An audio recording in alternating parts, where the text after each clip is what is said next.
Good morning, नमस्कार। स्वागत है सभी का एक और नई वीडियो में। आज हम बात करेंगे आपका एसएससी एमटीएस के प्रीवियस ईयर के पेपर्स हम कवर कर रहे हैं और उसके अंदर आज हम लेके आए आपके लिए 4 सितंबर 2023 की शिफ्ट 1 जो कि आपकी मॉर्निंग की शिफ्ट थी।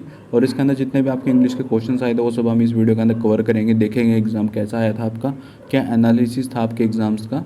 और चलते हैं बस डायरेक्ट आगे वीडियो की तरफ बिना टाइम वेस्ट किए। सबसे पहला क्वेश्चन जो आपको यहाँ पे पूछा गया था वो था to go away suddenly and secretly in order to escape from somewhere. कहीं अचानक से चले जाना या फिर चुपके से चले जाना किसी से बच के भागने के लिए, उसका आपको वन वर्ड सब्स्टिट्यूशन बताना है। वर्ड्स आपके पास दिए गए एब्सकॉन्ड, वैनिश, एक्सकावेट या फिर एक्स्ट्राडाइट। पहले तो आपको इन सभी वर्ड्स का मतलब पता होना चाहिए। एब्सकॉन्ड का मतलब होता है फरार होना, वैनिश का मतलब होता है गायब होना, एक्सकावेट का मतलब होता है खुदाई और एक्स्ट्रा डाइट का मतलब होता है भगोड़े अभिव्यक्ति को न्याय प्रक्रिया के लिए उसको देश को सौंपना। मतलब किसी ने कोई क्राइम कर दिया है और अब जैसे किसी ने क्राइम किया इंडिया के अंदर और वो इंडिया में क्राइम करके ऑस्ट्रेलिया के अंदर चला गया। अब ऑस्ट्रेलिया की जो सरकार है वो इंडिया को उसको सौंप देगी। जब इंडिया उसको बताएगा कि इसने यहाँ पे अपराध किया है तो वो जो सौंपना उसको इंडिया को जब ऑस्ट्रेलिया सौंपेगा उस पर्सन को, उसको कहा जाएगा एक्स्ट्राडाइट। तो इसका राइट आंसर हो जाएगा आपका एब्सकॉन्ड। फरार होना होता है आपका to go away suddenly and secretly in order to escape from somewhere. चलते हैं नेक्स्ट क्वेश्चन की तरफ। नेक्स्ट क्वेश्चन जो हमसे पूछा गया है वो है my friends business has grown by leaps and bounds. By leaps and bounds का आपको मतलब बताना है। ईडीएम है ये आपका, बाय लीप्स एंड बाउंड्स। इसका आपको ईडीएम का मतलब बताना है क्या होता है। ऑप्शन आगे पास दिए गए हैं। रैपिडली, बहुत तेज़ भागना, एमलेसली, बिना किसी एम के चलना, परफेक्टली, बिल्कुल परफेक्ट हो जो, स्लोली और आराम से। तो इसका राइट आंसर हो जाएगा आपका rapidly. By leaps and bounds का मतलब होता है समथिंग इज इम्प्रूविंग और इंक्रीजिंग रैपिडली और in fast progress. By leaps and bound का यहाँ पे मतलब हो गया कोई चीज़ बहुत जल्दी से रिकवर कर रही है, इम्प्रूव हो रही है, उसको कहा जाता है आपका bye leaps and bounds.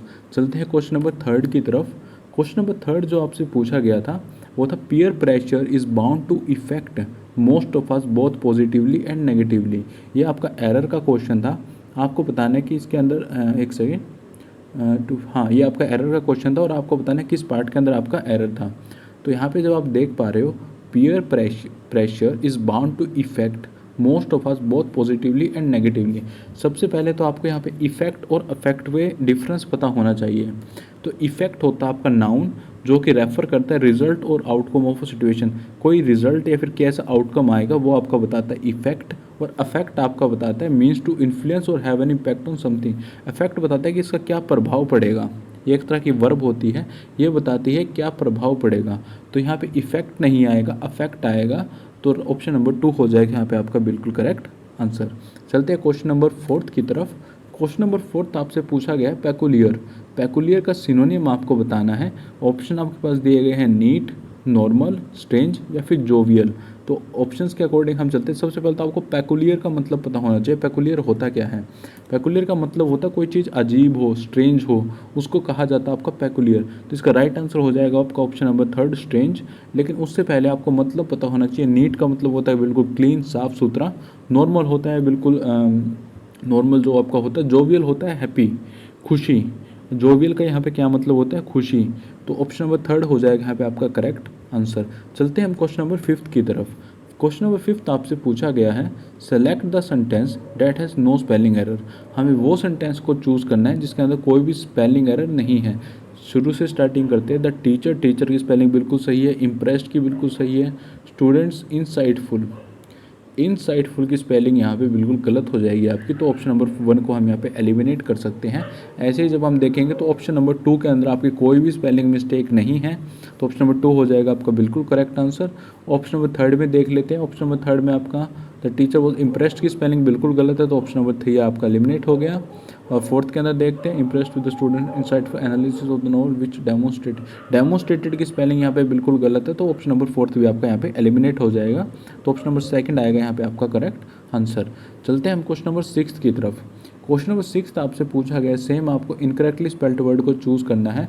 Option आपके पास दिए गए हैं बिगिनिंग, राइटिंग, आर्ग्यूमेंट या फिर एमेच्योर। सबसे पहले तो आपको पता होना चाहिए कि राइटिंग की जो स्पेलिंग है वो उसके अंदर सिंगल टी आता है। ठीक है। उसके बाद आपको एमेच्योर का मतलब पता होना चाहिए। एमेच्योर होता क्या है? एमेच्योर होता है आपका कोई चीज़ आप फ़न के लिए करते हो, मज़े के लिए करते हो, लेकिन वो आपका जॉब नहीं है उसको करना। आप कोई चीज़ मज़े के लिए कर रहे हो, वो होता है आपका एमेच्योर। चलते हैं नेक्स्ट क्वेश्चन की तरफ। क्वेश्चन नंबर 7 आपसे पूछा गया है, a blessing in disguise most repetitive idiom है ये आपका एसएससी के अंदर, जो कि आपको हर शिफ्ट के अंदर देखने को मिल जाता है लगभग। तो अ ब्लेसिंग इन डिसगाइज होता क्या है? अ डिफ़िकल्ट टाइम, एक मुश्किल समय, ए मिस्टेक, एक गलती, something good that is not recognized at first, कुछ ऐसा जो आपको पहले तो गलत लग रहा था लेकिन बाद में वो आपको फ़ायदा कर दे, या फिर अ गुड डिसीजन, एक अच्छा निर्णय। तो ब्लेसिंग इन डिसगाइज होता है आपको option number 3, something good that is not recognized at first. कोई चीज़ पहले आपको ख़राब लग रही थी लेकिन बाद में चल के वही आपके लिए बहुत अच्छी साबित हुई, उसको कहा जाता ब्लेसिंग इन डिसगाइज। चलते हैं क्वेश्चन नंबर 8 की तरफ।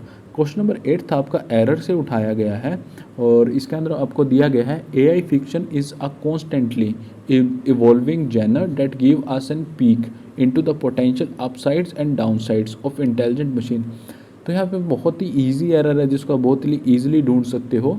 आप जब देखोगे सेकंड पार्ट में, evolving genre that give us an peek, an peek कैसे आ सकता है यहाँ पे? यहाँ पे कहीं भी आपको, जो आप इसको पीक को हिंदी में बोल के देखोगे तो आपको कहीं भी वोवल की साउंड नहीं आएगी। जब इसमें वोवल की साउंड नहीं आ रही तो एन का प्रयोग यहाँ पे नहीं किया जा सकता। यहाँ पे आएगा आपका A, evolving genre that give us a peak. Option number 3 हो जाएगा यहाँ पे आपका बिल्कुल राइट आंसर। चलते हैं क्वेश्चन नंबर 9 की तरफ। If he will come early we will leave on time. ये बहुत इंपॉर्टेंट क्वेश्चन है जो कि आपका सेंटेंस के सबसे पहले तो इसके अंदर टेंस को आपको देखना, टेंस को कैसे रीअरेंज करना है, क्योंकि इसके अंदर दो टेंसेस का प्रयोग किया जाएगा और उन दो टेंसेस का कैसे प्रयोग किया जाएगा ये हमने एक वीडियो में ऑलरेडी कवर कर दिया है। जिसने अभी तक वो वीडियो नहीं देखी उसको चैनल पे आप ज़रूर जाके देख लेना। बहुत इंपॉर्टेंट वीडियो रहेगी वो आपके लिए, क्योंकि उसके अंदर हमने मैक्सिमम एरर्स को हम टेंस से ही सोल्व कर सकते हैं और टेंस के ही मैक्सिमम एरर्स आपके एग्जाम में आपको देखने को मिलते हैं। तो उस वीडियो को ज़रूर देख लेना। इसकी जो राइट सेंस हो जाएगी वो होगी, if he comes early we will leave on time. अगर वो जल्दी आ जाता तो हम टाइम पे निकल जाते। चलते हैं नेक्स्ट क्वेश्चन पे। I ordered a dozen doughnuts but the kind baker gave me a baker's dozen. Baker dozen एक ईडियम है, इसका मतलब क्या होता है? A group of 12 bakery items, बिल्कुल गलत हो जाएगा। अ ग्रुप ऑफ 12 बेकर्स, अगर 12 बेकर्स होता तो बेकर्स डजन का क्या मतलब है? बेकर्स डजन होता है ग्रुप ऑफ 13। ऑप्शन नंबर 3 हो जाएगा यहाँ पे बिल्कुल करेक्ट आंसर। और ये भी आपके काफ़ी बार ऐसे इसको पूछ चुकी है और आगे भी ये पूछा जा सकता है। बहुत अच्छा आइडिया है, तो इसको नोट डाउन आप जरूर कर लेना। चलते हैं क्वेश्चन नंबर 11 की तरफ। They had 2 bedrooms among them, 1 for the girls and 1 for the boys. ये एक एरर का क्वेश्चन था और बहुत ही बेसिक एरर इस क्वेश्चन के अंदर है। दे हैड 2 बेडरूम्स, उनके पास 2 बेडरूम है। अमंग देम, अमंग देम कैसे आ सकता है? अगर कोई चीज़ आपके पास 2 ही है या फिर 2 चीज़ों के बीच में ही आप डिस्ट्रीब्यूट कर रहे हो किसी चीज़ को, तो वहाँ पे अमंग नहीं आएगा, बिटवीन आएगा। तो एरर आपका हो जाएगा ऑप्शन नंबर 3 के अंदर। चलते हैं नेक्स्ट क्वेश्चन में। नेक्स्ट क्वेश्चन आपका इनकरेक्टली स्पेल्ड वर्ड। अगेन आपको इनकरेक्टली स्पेल्ड वर्ड यहाँ पे ढूंढना है। ऑप्शंस आपके पास दिए गए हैं, एडॉप्ट, एडवर्टाइजमेंट, कंटेंटमेंट या फिर कंटेनर। सबसे पहले तो एक कंटेंटमेंट नहीं होता, ये होता आपका कंटेनमेंट। कंटेनमेंट का मतलब क्या होता है? किसी चीज़ पे रोक लगा देना। एडॉप्ट का क्या मतलब होता है? किसी चीज़ को अपना लेना। एडवर्टाइजमेंट का क्या मतलब होता है? एडवर्टाइजमेंट होता है एक तरह का प्रचार करना। और कंटेनर, कंटेनर जिसके अंदर आप किसी भी लिक्विड को रख सकते हो या फिर किसी भी सॉलिड पार्टिकल को भी रख सकते हो, कंटेनर वो आपको वो वेसल होता है। नेक्स्ट है हमारे पास विजडम। विजडम का आपको एंटोनियम बताना है। ऑप्शन आपके पास दिए गए हैं, स्टूपिडिटी, एक्सपीरियंस, मोडेसिटी या फिर इंटेलिजेंस। सबसे पहले तो आपको विजडम का मतलब पता होना चाहिए। विजडम का मतलब होता क्या है? एंटोनियम तो आप तभी ढूंढ पाओगे जब आपको विजडम का मतलब पता होगा। तो विजडम का मतलब होता है बुद्धिमानी। जब विजडम का मतलब बुद्धिमानी हो गया तो हमें इसके अंदर ढूंढना है जो बुद्धिमान ना हो। तो ऑप्शन नंबर 1 ही हो जाएगा आपका स्टूपिड। स्टूपिडिटी हो जाएगा इसका राइट आंसर, क्योंकि हमें यहाँ पे एंटोनियम बताना था। और एक्सपीरियंस, एक्सपीरियंस का आप सभी को पता है क्या होता है? मोडेस्टी होता है आपकी विनम्रता। जब भी कोई मतलब एक तरह से आप बहुत ज़्यादा विनम्र जब हो, बहुत ज़्यादा शांत हो, दूसरों की बातों को सुन रहे हो, तो वो होता है आपका मोडेसिटी। इंटेलिजेंस का आप सभी को पता है इंटेलिजेंस होता क्या है। चलते हैं क्वेश्चन नंबर 14 की तरफ। क्वेश्चन नंबर 14 आपसे पूछा गया है, Jack being the wiser and bolder among the two of us. फिर से सेम एरर सेम शिफ्ट के अंदर। बोल्डर अमंग, जब बात दो की हो रही है तो टू ऑफ अस की बात हो रही है। जब कोई चीज़ टू ऑफ अस में टू के बीच में बट रही है तो वहाँ पे कभी भी अमंग नहीं आएगा, वहाँ पे बिटवीन आएगा। अमंग आता है दो से ज़्यादा के बीच में, जब कोई चीज़ को बांटा जाए तब आता है आपका अमंग। जब दो से कम के बीच में, जब दो लोगों के बीच में बांटा जाए तो वो होता है आपका बिटवीन। तो यहाँ पे ऑप्शन नंबर 1 हो जाएगा, बोल्डर बिटवीन हो जाएगा यहाँ पे आपका बिल्कुल करेक्ट आंसर। चलते हैं क्वेश्चन नंबर 15 की तरफ। क्वेश्चन नंबर 15 आपसे पूछा गया था, many people fought to put an end to slavery during the civil war. Put an end to का आपको ईडीएम का मतलब बताना होता क्या है। ऑप्शन आपके पास दिए गए हैं, एबोलिश, एब्जॉर्ब, अबाइड या फिर एबडक्ट। सबसे पहले तो आपको इन चारों का मतलब पता होना चाहिए।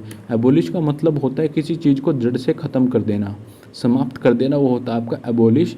एब्जॉर्ब क्या होता है, एबडक्ट आपका होता है अपहरण, अबाइड आपका होता है पालन करना, और यहाँ पे एब्जॉर्ब गलत लिखा जा चुका है, एब्जॉर्ब फरार नहीं होता। एब्जॉर्ब का मतलब होता है किसी चीज़ को अपने अंदर समा लेना, वो होता है आपका एब्जॉर्ब। ये एडिटर ने यहाँ पे गलती कर दी, एब्जॉर्ब का मतलब फरार नहीं होता, इसको ज़रूर आप लिख लेना। एब्जॉर्ब का मतलब होता है किसी चीज़ को अपने अंदर समा लेना। तो इसका राइट आंसर क्या हो जाएगा, पुट एन एंड टू का मतलब होता है एबोलिश, किसी चीज़ को जड़ से ख़त्म कर देना, वो होता है आपका एबोलिश। चलते हैं क्वेश्चन नंबर 16 की तरफ। क्वेश्चन नंबर 16 आपसे पूछा गया है, the doctor said that the patient named Rumi is in the initial stage of lung cancer. आपको इनिशियल का एंटोनियम बताना है। इनिशियल का एंटोनियम क्या होता है, इनिशियल का मतलब क्या होता है, स्टार्टिंग। मतलब जो डॉक्टर कहना चाह रहा है, जो रूमी को लंग कैंसर है वो अभी स्टार्टिंग स्टेज में है, स्टार्टिंग स्टेज में है। तो हमें बताना है एंड स्टेज। तो एंड में हमें देखना है यहाँ पे क्या आ सकता है। टर्मिनल क्या होता है, किसी का लास्ट पार्ट। इनर मोस्ट क्या होता है, किसी का अंदर वाला हिस्सा। अर्ली क्या होता है, बहुत जल्दी। इनिशियल का सिनोनियम हो जाएगा यहाँ पे अर्ली, लेकिन हमें बताना है यहाँ पे एंटोनियम। तो एंटोनियम क्या हो जाएगा आपका, टर्मिनल हो जाएगा, क्योंकि टर्मिनल होता है किसी भी चीज़ का आखिरी हिस्सा, वो होता है आपका टर्मिनल। चलते हैं नेक्स्ट क्वेश्चन की तरफ। He generally avoids argument as he is dash by nature. वो जनरली अवॉइड करता है आर्ग्यूमेंट्स को, लड़ाई झगड़े को वो मेनली अवॉइड करता है। क्यों अवॉइड करता है, उसका नेचर कैसा है। तो कैसा नेचर हो सकता है उसका, शांत नेचर हो सकता है, इसलिए वो वहाँ पे लड़ाई झगड़े को इग्नोर करता है। ऑप्शन आपके पास दिए गए हैं, क्वेश्चनेबल, रिलायबल, क्विक माइंडेड या फिर पीसफुल। क्वेश्चनेबल क्या होता है, जो बार बार सवाल पूछे, हर चीज़ में जो सवाल उठाए वो होता है क्वेश्चनेबल। रियलिएबल क्या होता है, रेलिएबल क्या होता है, जिस पे विश्वास किया जा सके, वो होता है आपका रेलिएबल। क्विक माइंडेड क्या होता है, जो बहुत जल्दी किसी भी चीज़ को सोच सकता है, वो होता है आपका क्विक माइंडेड। और पीसफुल क्या होता है, शांत। तो यहाँ पे शांत ही आएगा, ऑप्शन नंबर 4 हो जाएगा यहाँ पे आपका बिल्कुल करेक्ट आंसर। वह इसका हिंदी क्या हो जाएगा, वह स्वभाव से शांतिप्रिय होने के कारण आमतौर पर बहस से बचता है। चलते हैं नेक्स्ट क्वेश्चन की तरफ। Question number 18।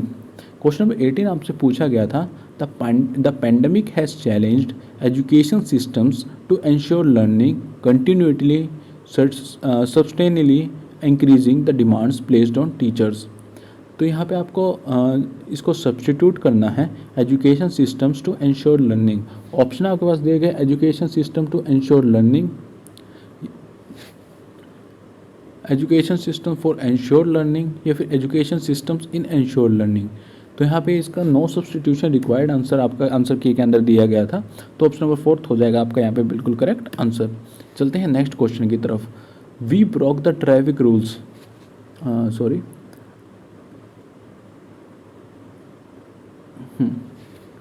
We broke the traffic rules unknowingly while coming back from the party. हमने जो ट्रैफिक रूल है वो गलती से तोड़ दिया जब हम पार्टी से वापस आ रहे थे। ना we have to dash sooner और लेटर, और अब हमें इसका परिणाम भुगतना पड़ेगा, अब नहीं तो कल। ऑप्शन आपके पास दिए गए यहाँ पे कौन सा इडियम आपका फिट हो सकता है। सबसे पहला ऑप्शन आपका face the music, look sharp, cry for the moon, या फिर बिट डेफियंस। तो फेस द म्यूजिक का मतलब होता है आपका किए का परिणाम भुगतो, लुक शार्प का मतलब होता है कड़ी निगरानी रखना, क्राई फॉर द मून होता है वह मांगो जो अप्रिय या असंभव है, मतलब किसी ऐसी चीज़ के लिए रोना जो आपके लिए संभव नहीं है उसको पाना, उस चीज़ के लिए रोना आपका होता है क्राई फॉर द मून। और बिट डेफियंस का मतलब होता है विरोध करना और जिद्दी बने रहना, मतलब स्टबर्न हो जाना, एक तरह से किसी चीज़ की जिद पकड़ लेना, वो होता है आपका बिट डेफियंस। तो इसका राइट आंसर हो जाएगा आपका face the music, option number 1 हो जाएगा यहाँ पे आपका बिल्कुल करेक्ट आंसर। चलते हैं नेक्स्ट क्वेश्चन की तरफ। नेक्स्ट क्वेश्चन आपका एरर से दिया गया था, क्वेश्चन नंबर 20। हमें एरर ढूंढना था किस पार्ट के अंदर आपका एरर है। ऑप्शन आगे क्वेश्चन है आपका guard over making mistakes by carefully checking the assign task. तो यहाँ पे बहुत ही ईजी एरर था आपका। एक बार क्वेश्चन को दोबारा पढ़ के देखिए अगर आप एरर को नहीं पकड़ पा रहे।